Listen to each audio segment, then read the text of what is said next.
The morning sun cast long shadows across the dusty training ground at Naval Special Warfare Command in Coronado, California. Sarah Martinez adjusted her grip on the M4 carbine, feeling the familiar weight of the weapon in her hands. Around her, 23 Navy SEALs stood in formation, their faces showing everything from mild curiosity to barely concealed skepticism. "Gentlemen, meet your new marksmanship instructor," announced Commander Jake Wilson, his voice cutting through the coastal breeze. Petty Officer First Class Sarah Martinez will be conducting advanced shooting techniques for the next 6 weeks. A ripple of murmurs passed through the group. Sarah had expected this reaction. At 5 feet 4 inches tall and weighing barely 130 pounds, she looked nothing like what these elite warriors expected from someone who would teach them how to shoot better.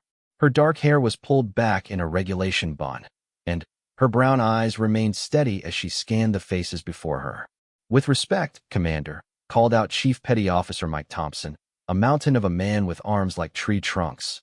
"What exactly makes her qualified to teach us anything about shooting? We've been doing this for years." Several others nodded in agreement. Sarah noticed how they looked at her, not with outright hostility, but with the kind of dismissive doubt that she had faced her entire military career. She was used to it by now, but it still stung every time. Commander Wilson's jaw tightened. Petty Officer Martinez holds the current record for the longest confirmed sniper kill by a female in U.S. military history. She's also won the international sniper competition 3 years running and has more confirmed kills in combat than half the men standing here. The murmurs died down, but Sarah could see that many of them remained unconvinced. Statistics on paper were one thing. Proving yourself in front of Navy SEALs was another entirely. "Let's see what you got then," said Lieutenant Dan Cooper, a lean man with piercing blue eyes and a cocky smile. "How about a little demonstration? Show us why we should listen to someone who's never been through BUD/S. BUD/S, Basic Underwater Demolition/SEAL Training, was their sacred rite of passage, the crucible that forged ordinary sailors into the most elite fighting force in the world. Sarah had never gone through it because, until recently, women weren't allowed to even try. It was a sore point that many male SEALs used to question female operators' credibility. Sarah set down her rifle and faced the group directly. "You want a demonstration? Fair enough. But let's make it interesting." She paused, letting her words sink in. "I'll take any shot you want to give me.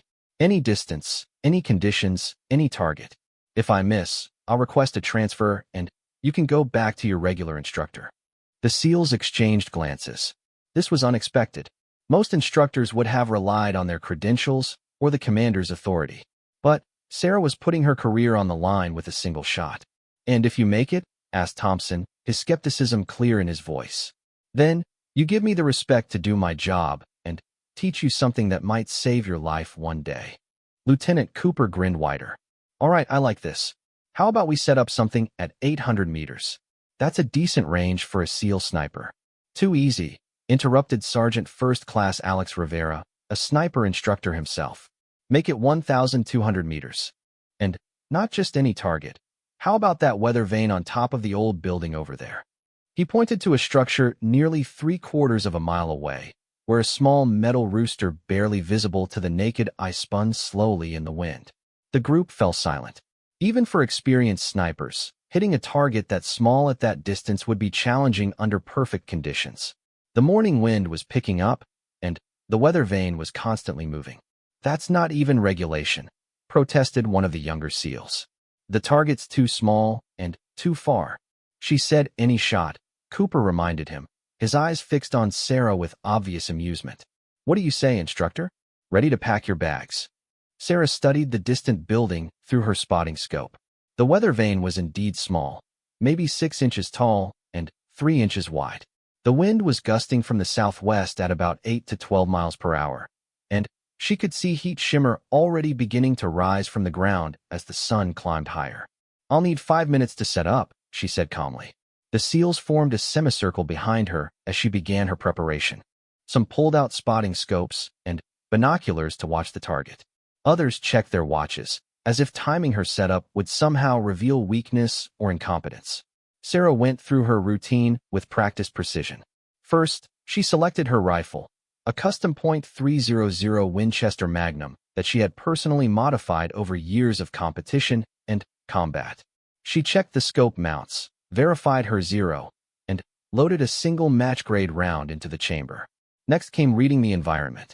She dropped a handful of grass to check the wind direction near her position, then observed flags and vegetation at various points between her position and the target. The wind was definitely variable, stronger in the middle distance than at either end. "She's taking her sweet time," muttered one SEAL.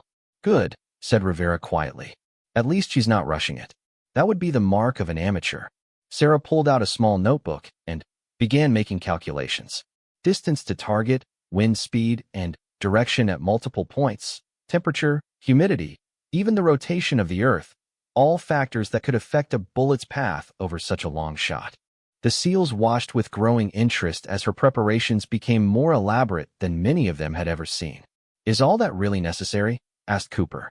"At this distance, every variable matters," Sarah replied without looking up from her notebook. "A 1-degree error in wind calculation means missing by over a foot. Temperature affects muzzle velocity. Even the Coriolis effect starts to matter at ranges over 1,000 meters. She was teaching them already, though none of them would admit it. Finally, Sarah positioned herself behind the rifle in a prone position, adjusting her body until she achieved perfect natural point of aim. She settled into her shooting stance like a musician settling at a piano. Everything about her posture spoke of years of dedicated practice. Through her scope, the weather vane appeared larger but still frustratingly small. It continued to spin slowly in the wind, never holding still for more than a few seconds at a time. Sarah controlled her breathing, letting her heart rate settle as she waited for the right moment. The SEALs behind her had grown quiet.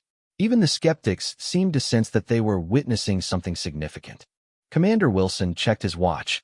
She had been in position for nearly 2 minutes without firing. "Target's still moving," observed Thompson. "How long is she going to wait?"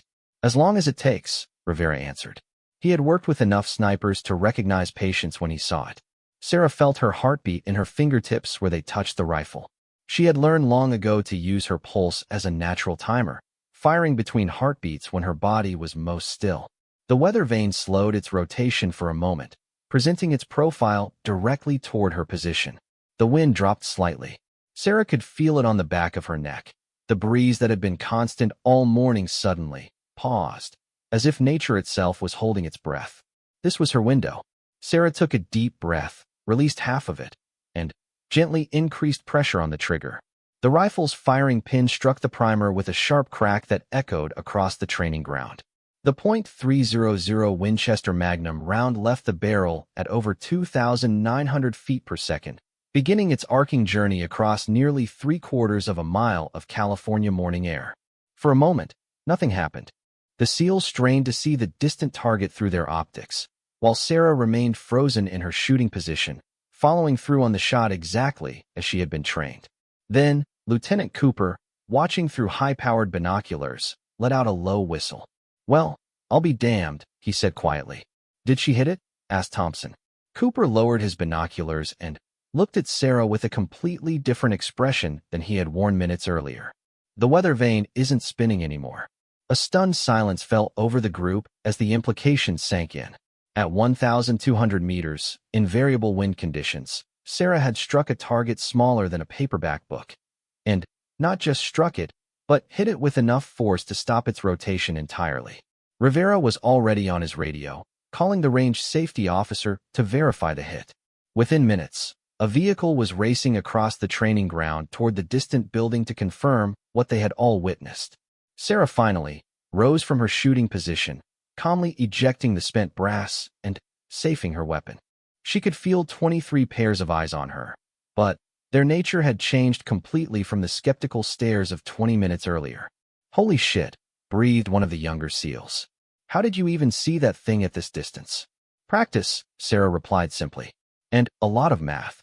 The radio crackled to life with confirmation from the range safety officer. "Shot confirmed. Direct hit to the weather vane.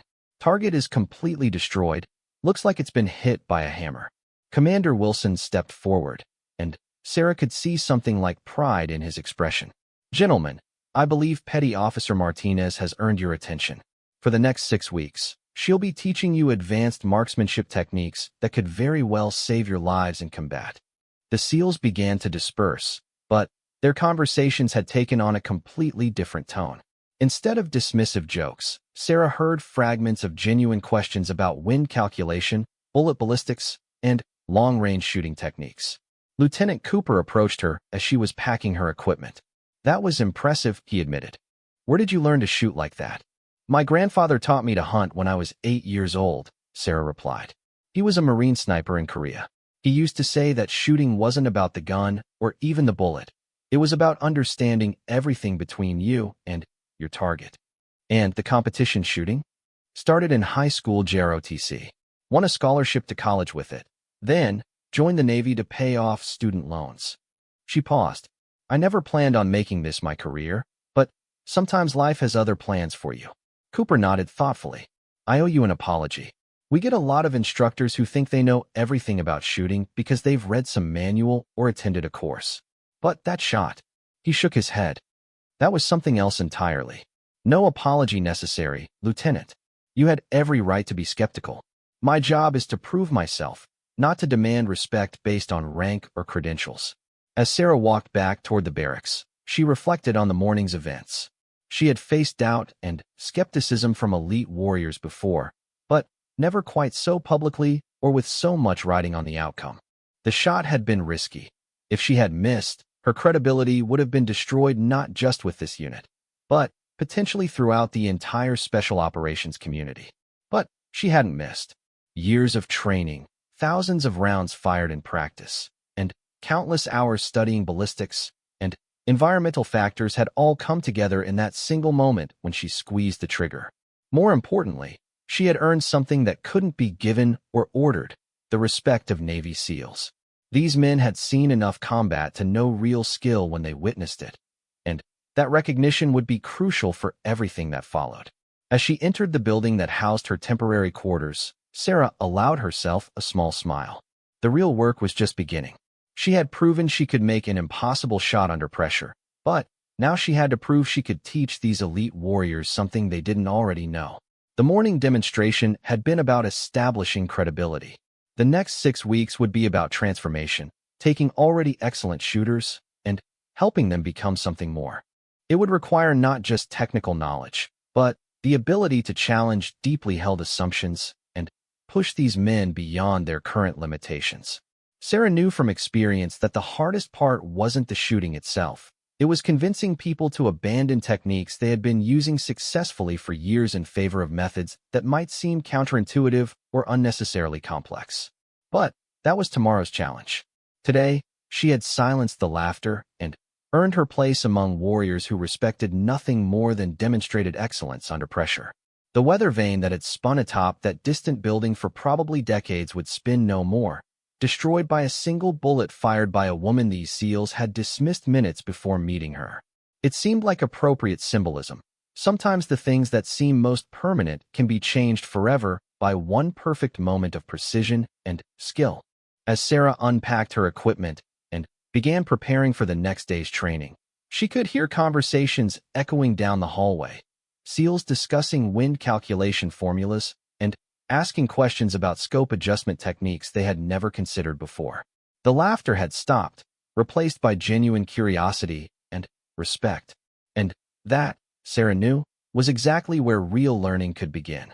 The next morning arrived with typical California sunshine, but the atmosphere at the training ground had completely shifted.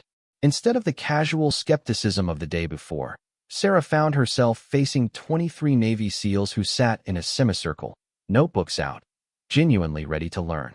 "Yesterday was about proving I belong here," Sarah began, standing in front of the group with her rifle across her lap. "Today we start the real work. I'm going to teach you things that will make you better shooters than you ever thought possible.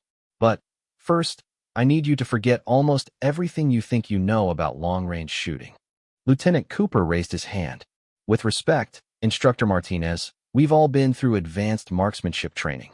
We've used these techniques in combat. Why should we start over?" Sarah had expected this question.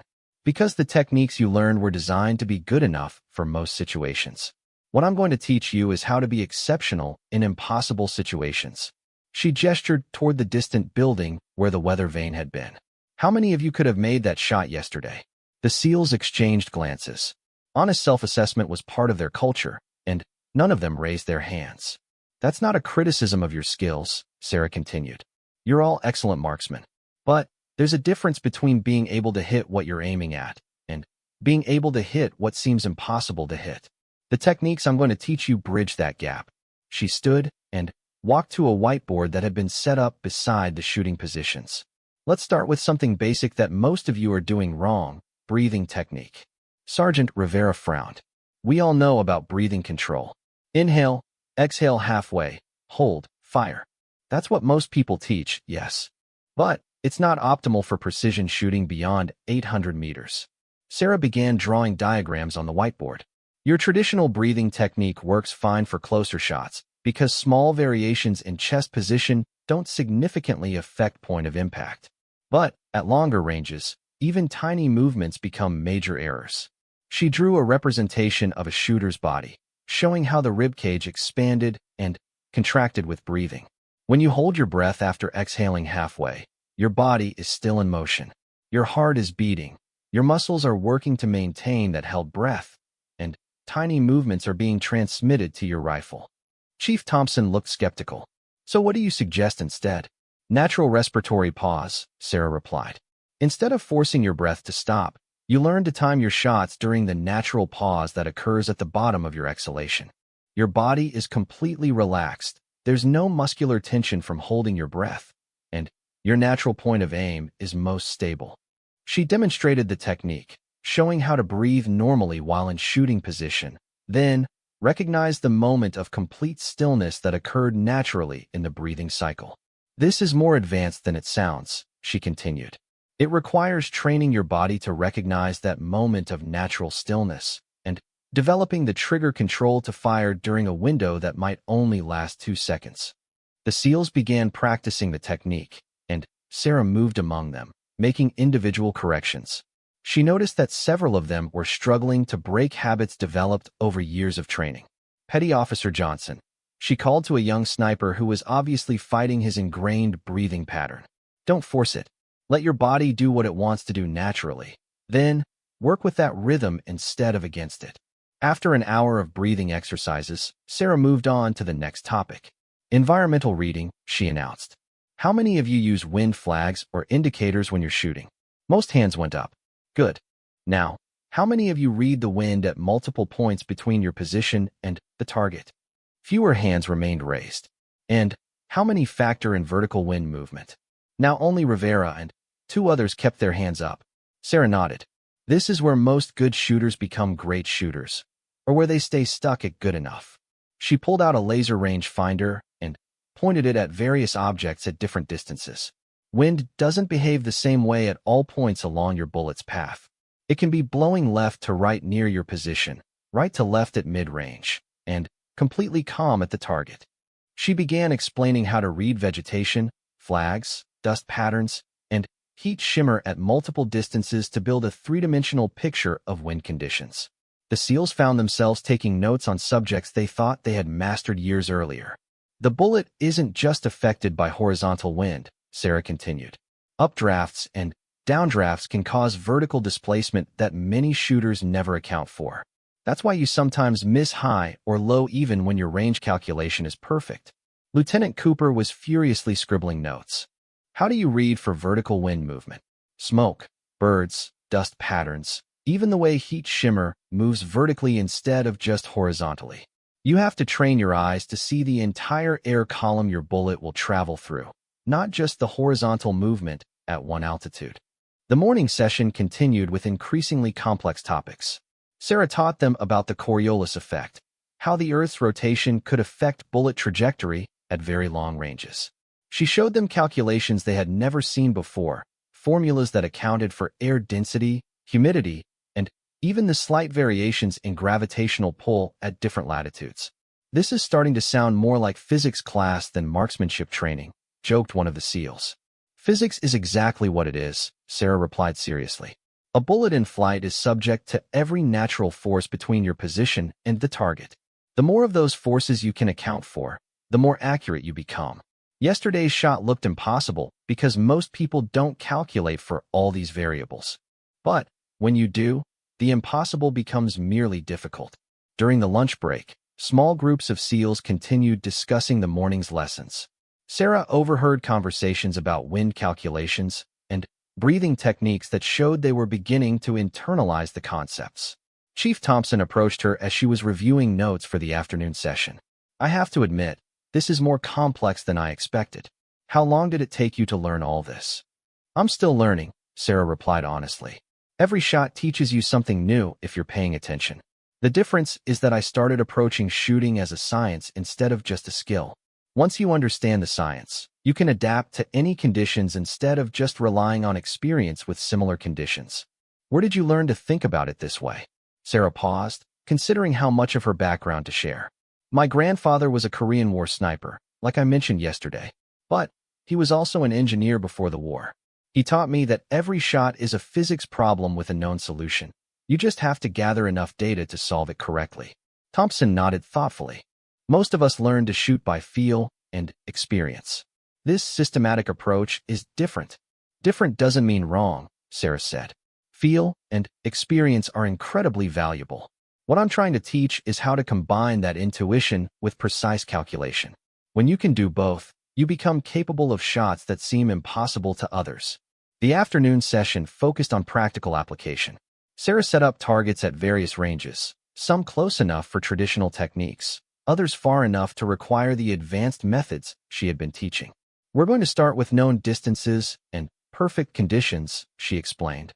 "Then, gradually add complexity. I want you to use the breathing techniques we practiced this morning and start building the habit of reading environmental conditions at multiple points." The SEALs began shooting, and Sarah noticed immediate differences in their approach. Instead of rushing to engage targets, they were taking time to observe and calculate. Their hit rates at standard ranges remained excellent, but their consistency had improved noticeably. "Now we're going to make it harder," Sarah announced after they had completed the basic exercises. Unknown distances, variable wind conditions, and targets that require you to use everything we've covered today. She had set up a series of targets that required increasingly sophisticated calculation. The first required only basic wind reading.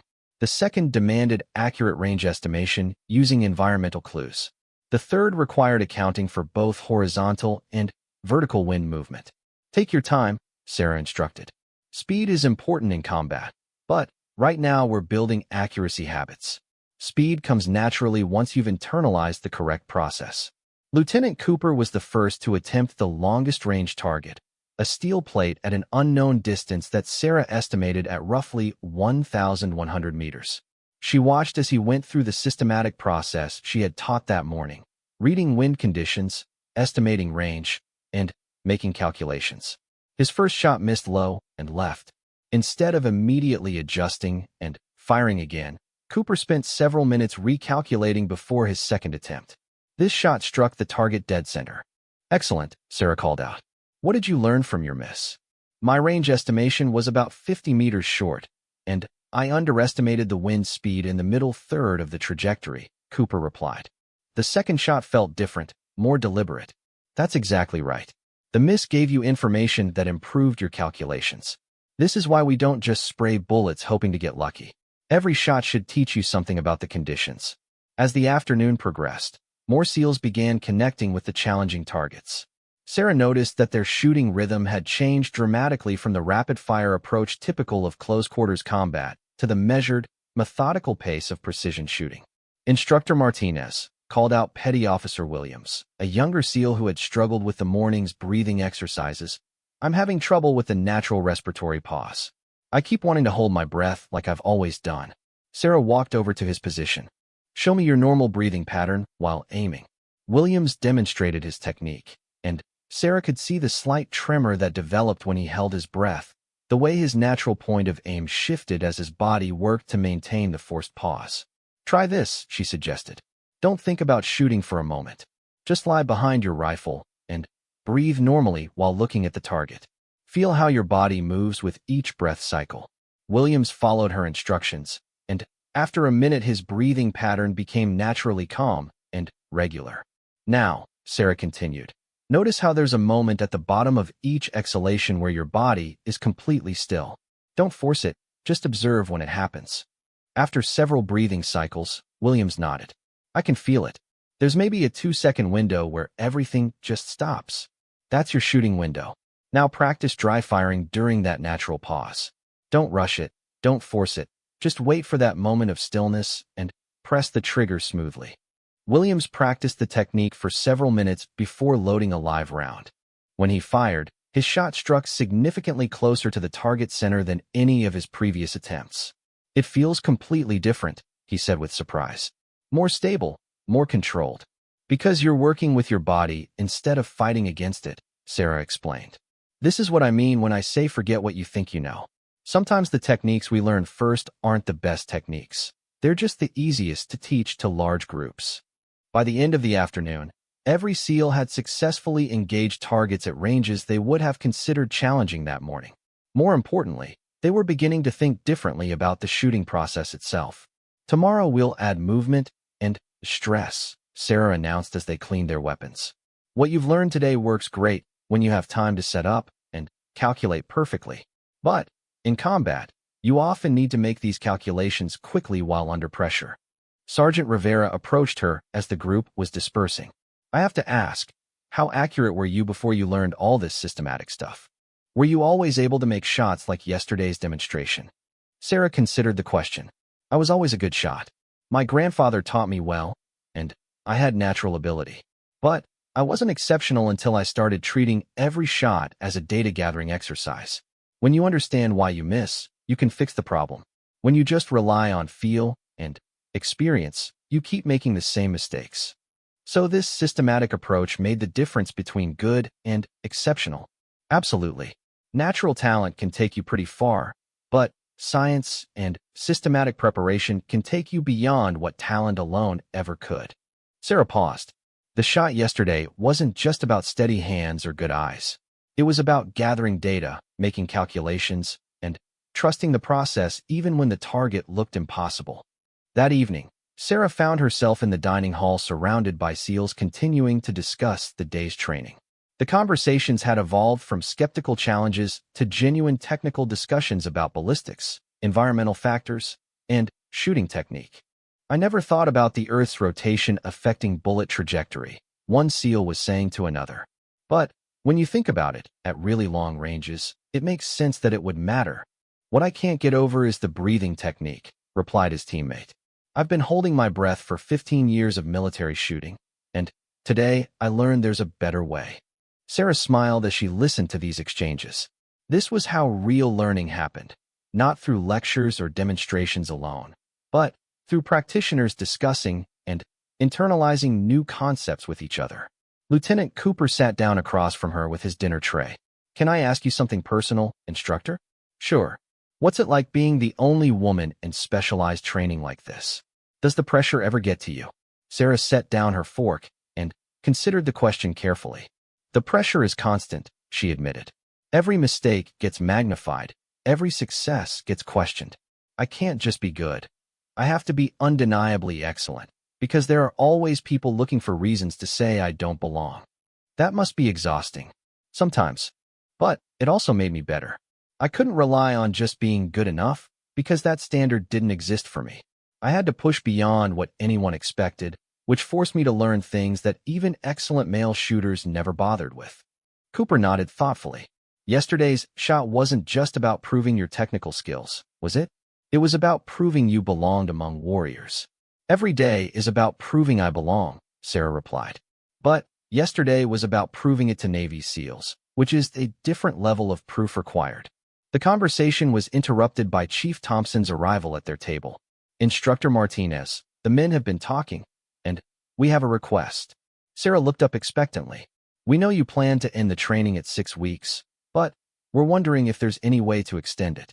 We're realizing how much we don't know, and 6 weeks might not be enough to really master these techniques. Sarah felt a surge of satisfaction.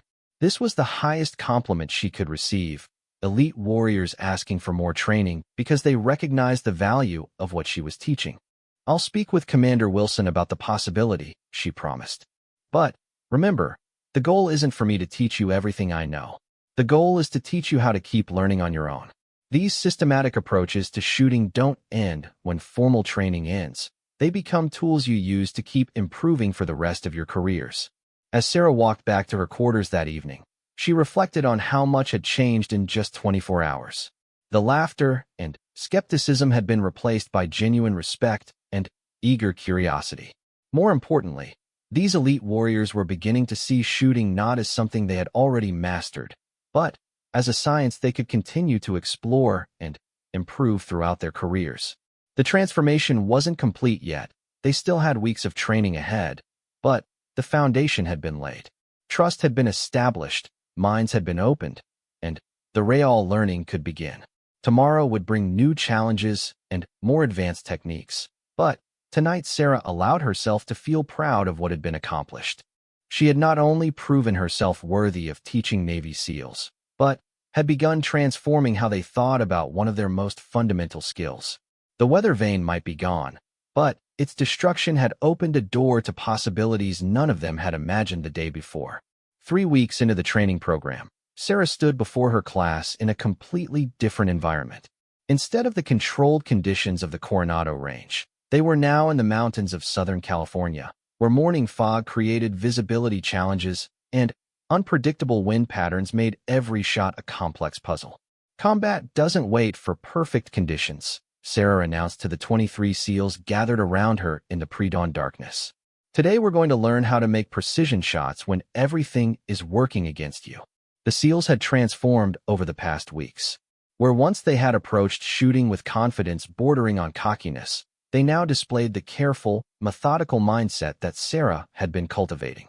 They checked and double-checked their equipment, consulted environmental readings, and asked detailed questions about technique. Instructor Martinez called out Petty Officer Williams, the young SEAL who had struggled initially with the breathing techniques. With this fog, how do we read wind patterns we can't see? Excellent question, Sarah replied. This is where you learn to use all your senses, not just sight. What can you hear that might tell you about wind direction and speed? The SEALs stood silently for a moment, listening to the morning sounds around them. Gradually, they began to identify subtle auditory clues, the way wind moved through different types of vegetation, the sound it made against rock faces, even the way their own voices carried or were muffled in different directions. Sound carries differently depending on wind direction, observed Lieutenant Cooper. If I can hear the highway clearly to our west, but the aircraft from the east base sounds muffled, that tells me something about which way the wind is blowing. Exactly right. And what about temperature differences? Can you feel them? Chief Thompson held up a wet finger to test air movement. There's definitely a thermal layer here. I can feel cooler air settling into this valley, which means there's probably a downdraft along the ridgeline where our targets are positioned. Sarah smiled with genuine pride. 3 weeks ago, these men would have simply fired at targets until they hit them, making adjustments based purely on visual feedback. Now they were learning to read the environment like a complex, three-dimensional map. Today's exercise will test everything we've learned, she continued. You'll be engaging targets at unknown distances between 600 and 1,400 meters. Visibility will be limited and constantly changing as the fog moves. Wind conditions will shift throughout the morning as thermal patterns develop, and you'll be doing it all under time pressure. She gestured toward a series of positions marked along a ridge line above them.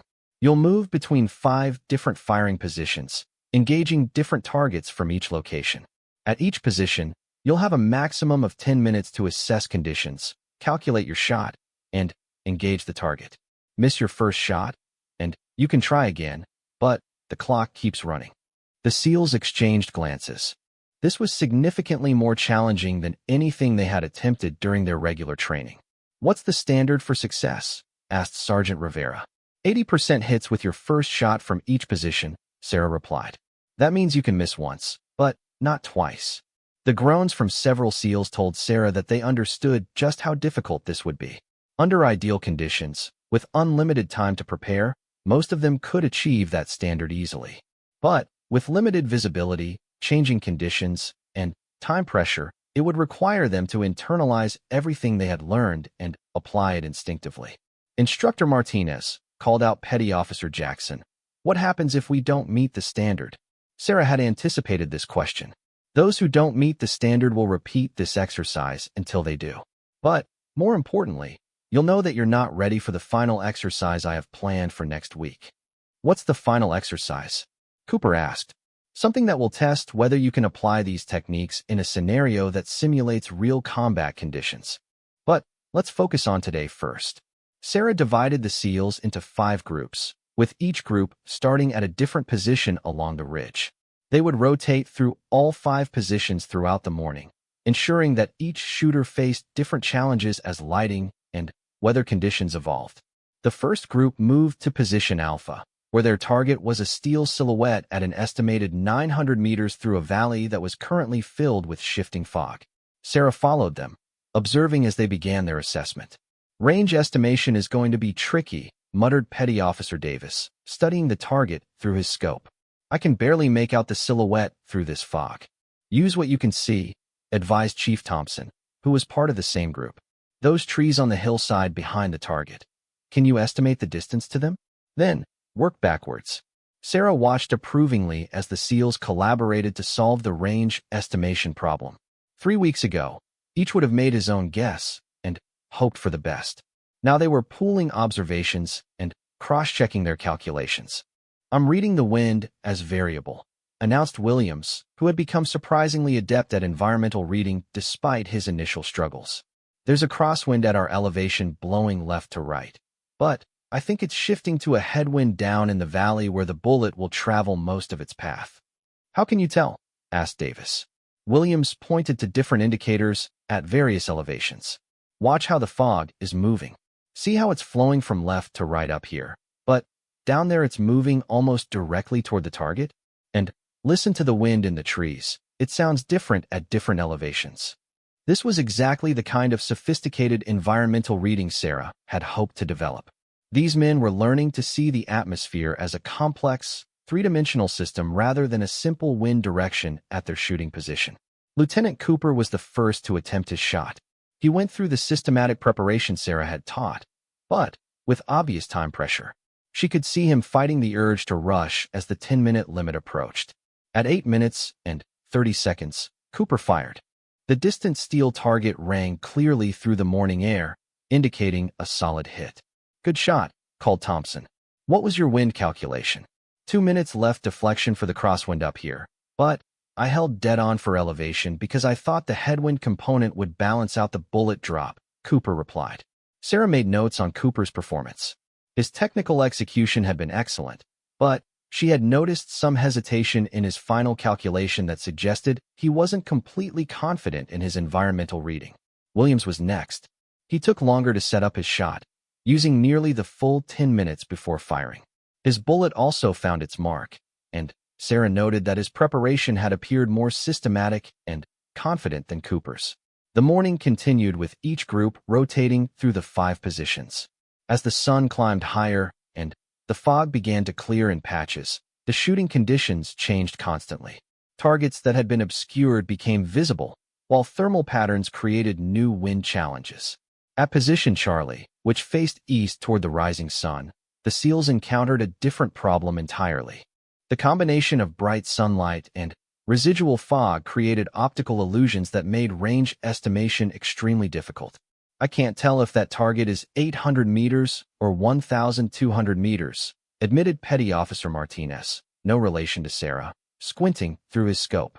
The mirage is making everything shimmer. What else can you use besides direct visual range estimation? Sarah prompted. The group brainstormed alternative methods. They used the mil-dot reticle in their scopes to measure the target's apparent size, then worked backwards to calculate distance. They identified landmarks at known distances and used them as reference points. They even used the time delay between muzzle flash and the sound of bullet impact on previous shots to estimate range acoustically. This is getting really complex, observed Sergeant Rivera. In a real combat situation, would you have time for all these calculations? That depends on the situation, Sarah replied honestly. Sometimes you have time for detailed preparation, sometimes you don't. But the more you practice these systematic approaches, the faster they become. Eventually, These calculations become intuitive rather than conscious mathematical exercises. She gestured toward the target they were preparing to engage. Right now, you're consciously working through each step because the techniques are new. But a year from now, after applying these methods hundreds of times, you'll look at a target and instantly have a good estimate of range, wind effects, and shot solution without formal calculation.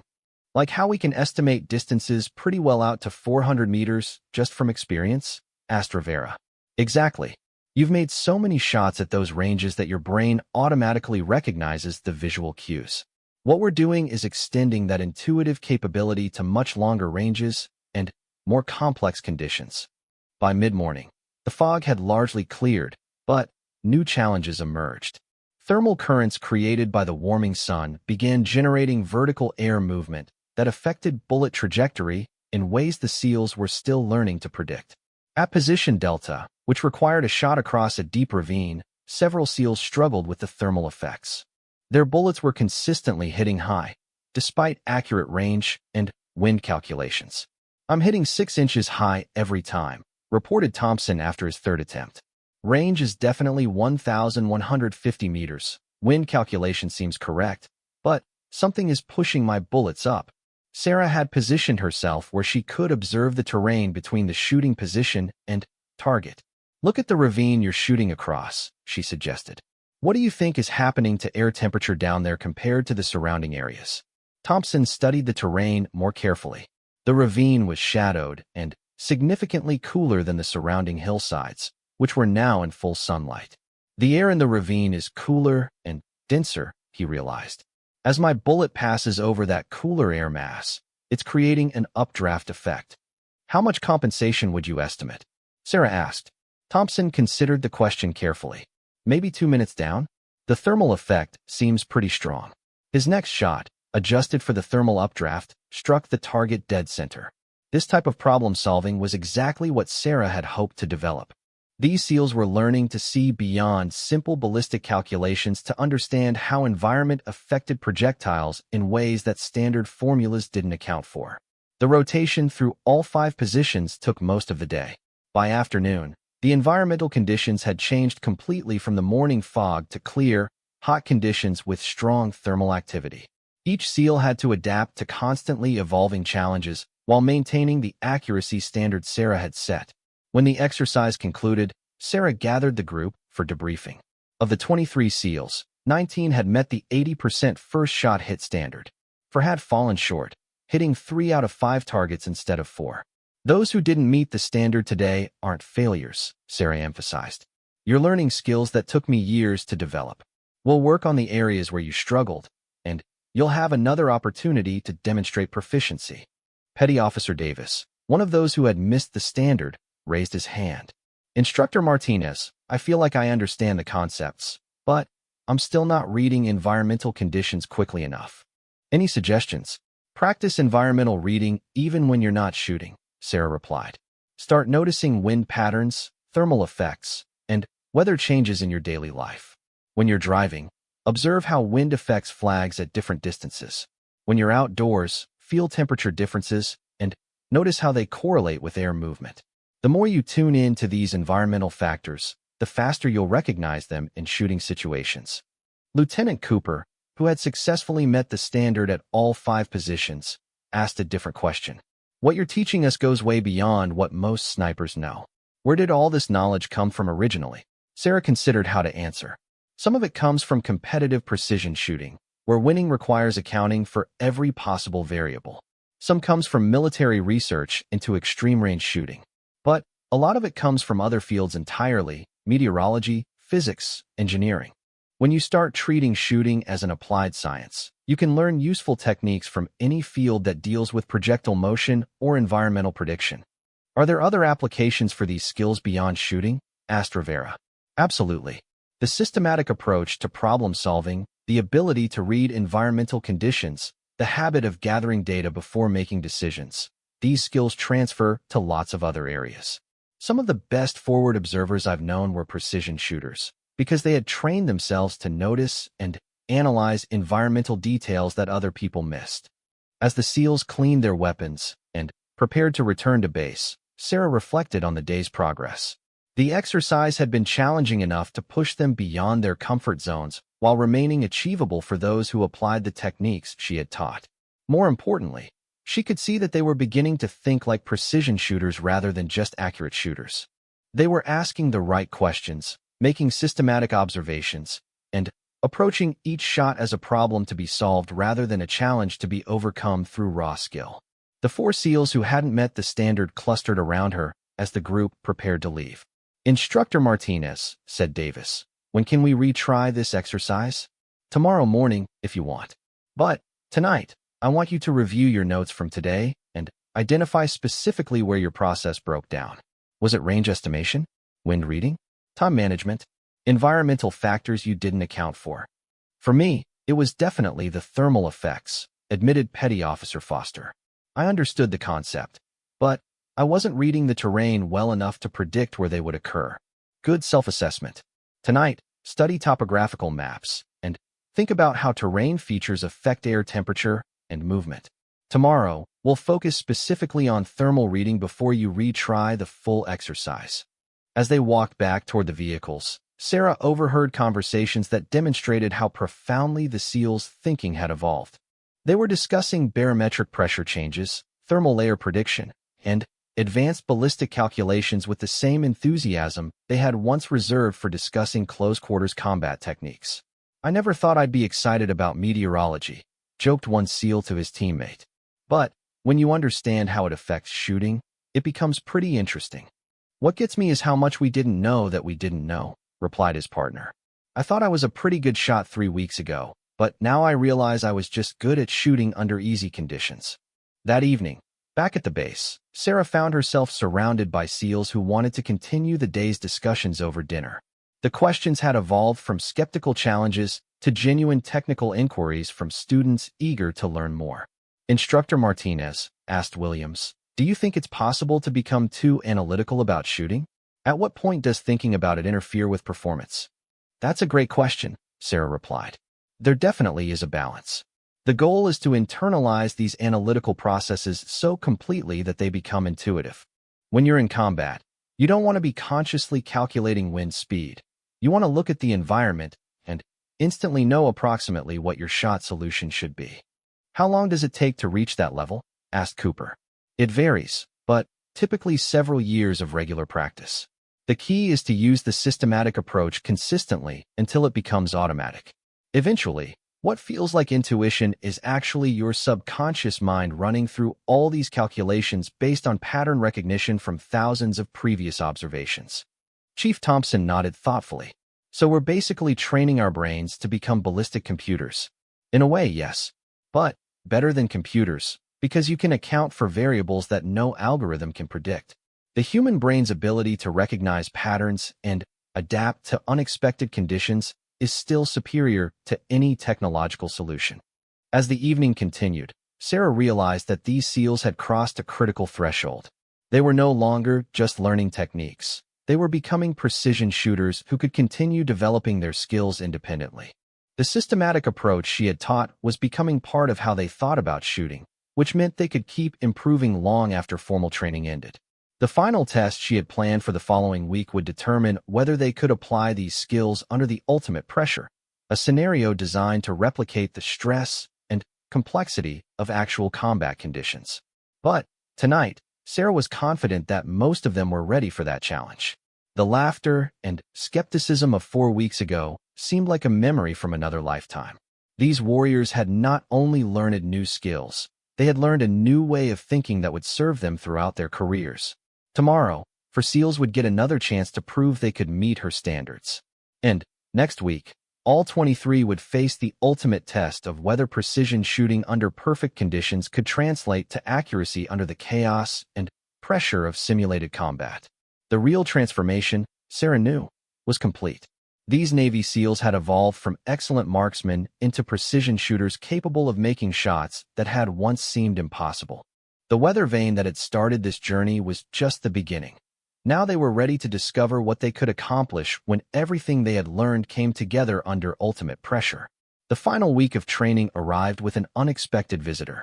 Admiral Rebecca Hayes, commanding officer of Naval Special Warfare Command, stood beside Sarah as 23 Navy SEALs assembled for what they had been told would be their ultimate test. "Gentlemen," Admiral Hayes announced, "I've been following reports of this training program with great interest. What Petty Officer Martinez has accomplished here will potentially be implemented across all SEAL sniper training. Today's exercise will help determine whether these techniques are ready for fleet-wide adoption." Sarah felt the weight of that statement. This was no longer just about proving herself to one SEAL unit. It was about validating an entirely new approach to precision marksmanship training that could affect thousands of future operators. "Your final exercise," Sarah began, addressing the assembled SEALs, "will simulate a real-world scenario. You'll be conducting overwatch for a hostage rescue operation in an urban environment we've constructed in the desert. Multiple targets will appear at various ranges and times. Some will be hostiles, some will be civilians, and some will be friendly forces." She gestured toward a complex mock-up visible in the distance. A small town built specifically for training exercises, complete with buildings, vehicles, and moving targets controlled by instructors. You'll have communications with the assault team, but you'll need to make rapid shooting decisions based on limited information. Ranges will vary from 300 to 1,500 meters. Weather conditions will change during the exercise, and you'll be under time pressure. Lives depend on your ability to neutralize threats without harming innocents. Lieutenant Cooper raised his hand. "What are the rules of engagement?" "You may engage any target clearly identified as hostile. You may not engage civilians under any circumstances. If you engage a civilian or friendly target, you fail the exercise immediately. If you fail to engage a hostile target when you have a clear shot, and that target subsequently eliminates a friendly, you also fail." The SEALs exchanged nervous glances. This was significantly more complex than any shooting exercise they had previously encountered. "Additionally," Sarah continued, "you'll be working in teams of 2. One shooter, one spotter. Teams will rotate roles during the exercise. Your communication and coordination skills will be as important as your shooting accuracy." Admiral Hayes stepped forward. "I want to emphasize the significance of what you're about to demonstrate. If this training approach proves effective under these realistic conditions, it could revolutionize how we prepare snipers for combat operations. The techniques Petty Officer Martinez has taught you represent potentially the most significant advancement in precision marksmanship training in decades." Sarah felt a mix of pride and anxiety. 6 weeks ago, these men had laughed at the idea that she could teach them anything about shooting. Now, their performance would determine whether her methods would be adopted throughout the Navy's special operations community. The SEALs were divided into 12 teams, with Sergeant Rivera working alone as an odd man out. They were positioned at various elevated points around the mock town, each team responsible for providing overwatch for different sectors of the operation. Sarah moved between positions with Admiral Hayes, observing how the teams applied the techniques they had learned. The transformation in their approach was immediately apparent. Instead of simply taking position and waiting for targets, they were systematically analyzing their sectors, identifying potential shooting positions, calculating range brackets, and discussing contingency plans. "Team 7, she heard Lieutenant Cooper saying to his spotter, Petty Officer Williams, "I've got eyes on 3 potential shooting positions in my sector. Building roof at estimated 850 meters, alley entrance at approximately 1,200 meters, and that construction crane at what looks like 1,350 meters. Williams was already working with his spotting scope and range-finding equipment. "Confirm 847 meters to the building roof. The alley entrance is reading 1,187 meters.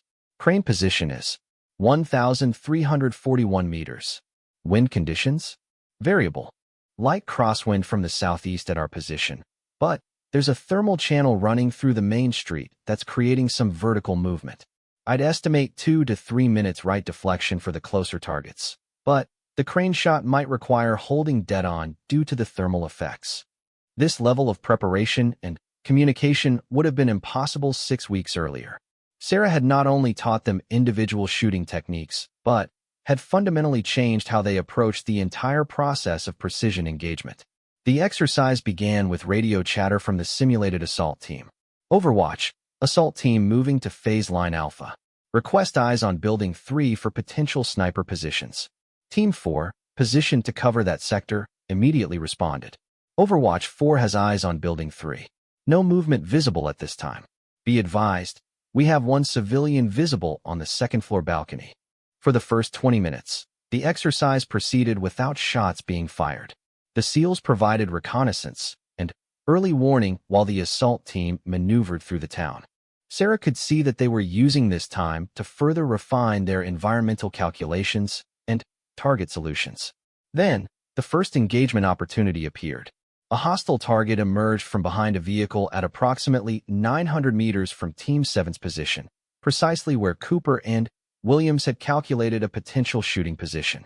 Hostile target, 9 o'clock, by the blue sedan, Williams called as spotter. Cooper had already shifted to the pre-calculated firing position. I see him. Range 847 meters, wind 2 minutes right, clear shot. Send it. Williams confirmed after verifying there were no civilians in the background. Cooper's shot struck the target center mass.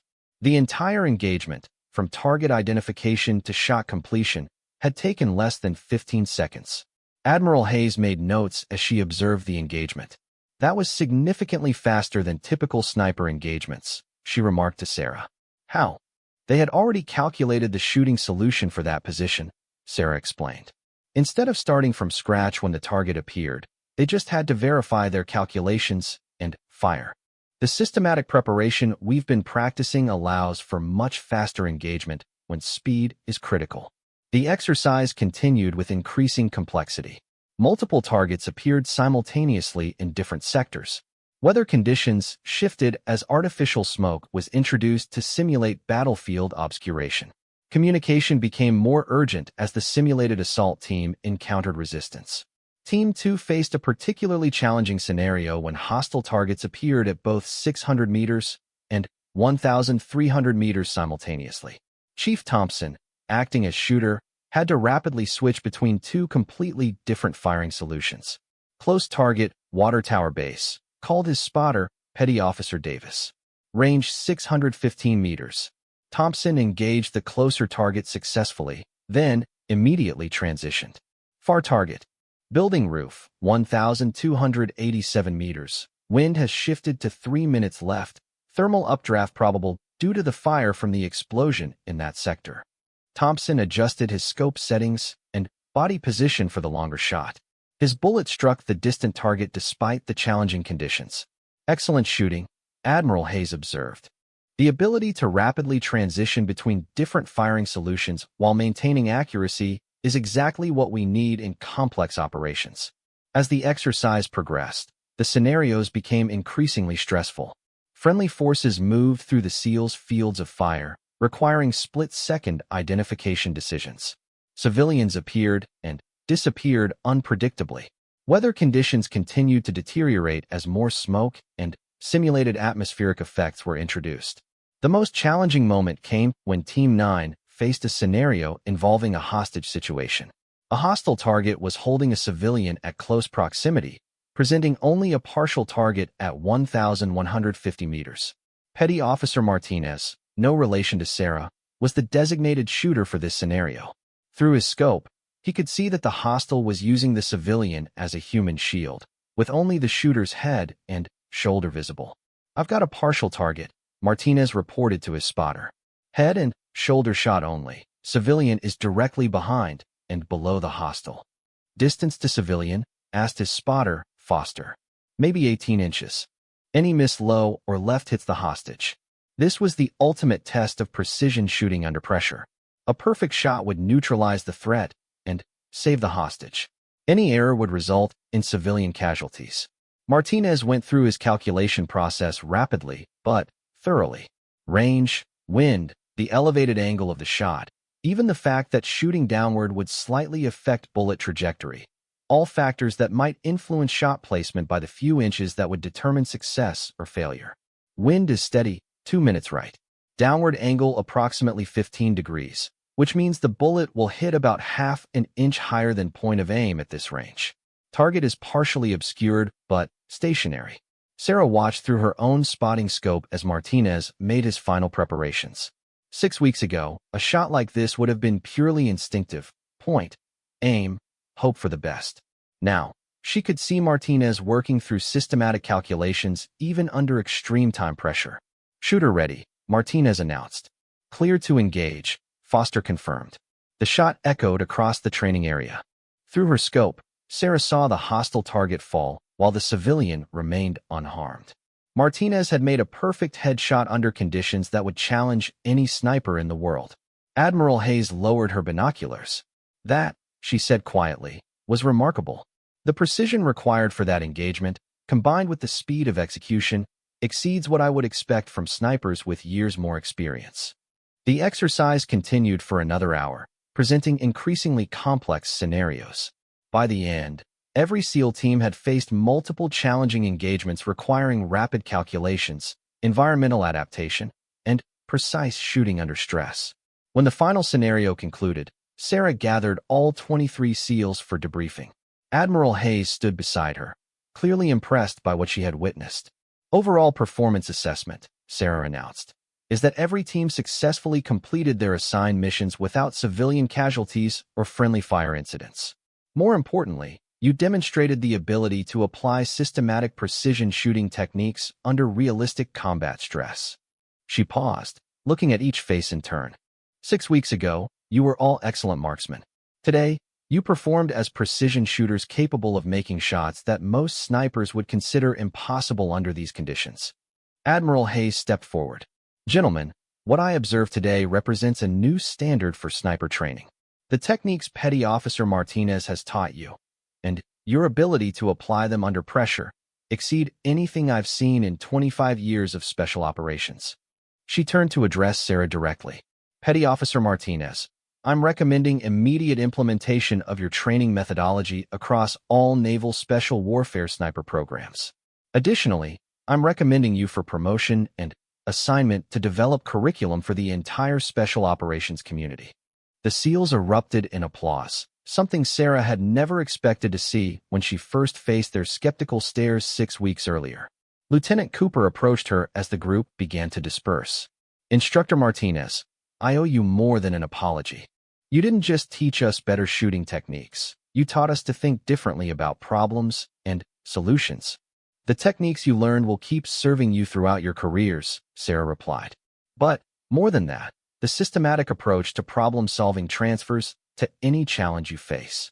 Whether it's shooting, mission planning, or any other aspect of special operations, the habit of gathering data, analyzing variables, and calculating solutions will make you more effective. Chief Thompson joined the conversation. I have to ask, that first day, when you made that impossible shot at the weather vane, did you know it would lead to all this? Sarah smiled, remembering the pressure she had felt standing behind her rifle with her credibility on the line. Honestly, I just knew that if I missed, my career would probably be over. I never imagined it would lead to changing how the entire Navy approaches sniper training. What's next for you? Asked Williams. According to Admiral Hayes, I'll be developing curriculum and training other instructors. The goal is to multiply the impact. Instead of teaching one unit at a time, we'll teach instructors who can teach hundreds of future snipers. As the afternoon wore on, Sarah found herself reflecting on the journey that had brought her to this point. From a young woman learning to hunt with her grandfather, through years of competition shooting and military service, to facing the skepticism of elite warriors and proving herself through a single impossible shot. The weather vane that had started everything was long gone, but its destruction had opened a door to transformations none of them could have imagined. These Navy SEALs hadn't just learned new techniques. They had learned new ways of thinking that would influence how they approached challenges for the rest of their lives. Admiral Hayes approached as Sarah was packing her equipment. Petty Officer Martinez, I want you to know that what you've accomplished here goes beyond just improving shooting skills. You've demonstrated that excellence comes from the willingness to challenge assumptions and constantly seek improvement, regardless of how successful current methods might seem. Thank you, Admiral. But the real credit belongs to these SEALs. They were willing to put aside their preconceptions and learn new approaches, even when those approaches challenged everything they thought they knew.